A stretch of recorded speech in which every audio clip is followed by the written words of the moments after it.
Ọládùnmádé ooo, Àmínà ọmọdé gòkè wọ ni mò ń ké sí.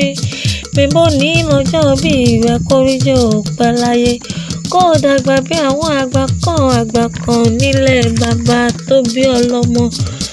Àpèkẹ́ o, bíbí wọn lọmọ owó kéńké òtó náà máa níbi ìwé má tọrọ aṣọ lò. Ìta Àrẹ́gbẹ́ ọmọ nísàlẹ̀ Ìjẹ̀bú ilé ẹ̀karùn-ún Olúbàdàn.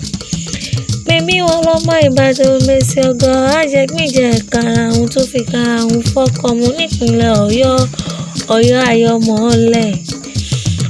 Ọládùnmádé o, bó ti sọdọ́ ní ọ̀sẹ̀ míì lọ́lá Elédùmarè.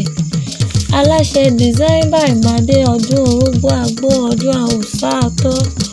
Kó o tó kó o gbó kó o pẹ́ kọrin kése lọ́lá Elédùmarè. Dúdúyẹmí mi, adúmáradán mi, àwẹ̀lẹ̀wà òrékelẹ́wà mi, okú ọjọ́bí òní, ìgbà ọdún kan mà ní. Happy birthday to